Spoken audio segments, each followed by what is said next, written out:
गोवत्स द्वादशी। भाद्रपद मास में कृष्ण पक्ष की द्वादशी तिथि को बच्छ बारस का पर्व मनाया जाता है। इस अवसर पर गाय और बछड़े की पूजा की जाती है।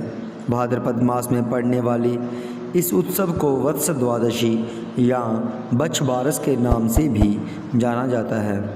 भारतीय धार्मिक पुराणों में गौ माता में समस्त तीर्थ होने की बात कही गई है।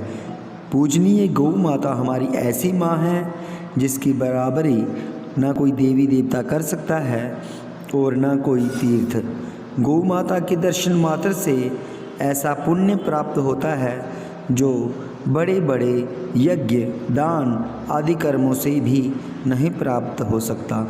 पौराणिक जानकारी के अनुसार भगवान श्री कृष्ण के जन्म के बाद माता यशोदा ने इसी दिन गौ माता का दर्शन और पूजन किया था। जिस गौ माता को स्वयं भगवान कृष्ण नंगे पांव जंगल जंगल चराते फिरे हों और जिन्होंने अपना नाम ही गोपाल रख लिया हो, उसकी रक्षा के लिए उन्होंने गोकुल में अवतार लिया।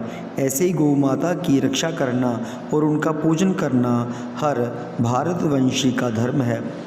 शास्त्रों में कहा है, सब योनियों में मनुष्य योनि श्रेष्ठ है। यह इसलिए कहा है कि वह गौ माता की निर्मल छाया में अपने जीवन को धन्य कर सके।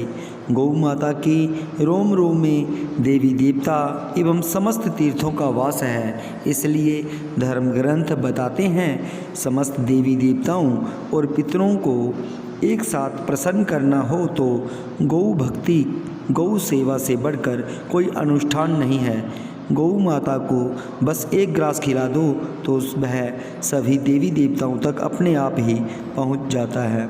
भविष्य पुराण के अनुसार गौ माता की पृष्ठ देश में ब्रह्म का वास है, गले में विष्णु का, मुख में रुद्र का, मध्य में समस्त देवताओं और रोमकूपों में महर्षि गण, पूंछ में अनंत नाग, खुरों में समस्त पर्वत, गोमूत्र में गंगादि नदियाँ, गोमय में लक्ष्मी और नेत्रों में सूर्य चंद्र विराजित हैं। इसलिए बच्छ बारस गोवत्स द्वादशी के दिन महिलाएं अपने बेटे की सलामती, लंबी उम्र और परिवार की खुशहाली के लिए यह पर्व मनाती हैं। इस दिन घरों में विशेषकर बाजरे की रोटी, जिसे सोगरा भी कहा जाता है, और अंकुर अनाज की सब्जी बनाई जाती है।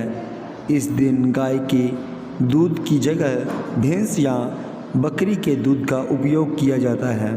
हमारे शास्त्रों में इसका महात्म्य बताते हुए कहा गया है कि बच्छ बारस के दिन जिस घर की महिलाएं गौ माता का पूजन अर्चन करती हैं, उसे रोटी और हरा चारा खिलाकर उसे तृप्त करती हैं, उस घर में माँ लक्ष्मी की कृपा सदैव बनी रहती है और उस परिवार में कभी भी अकाल मृत्यु नहीं होती।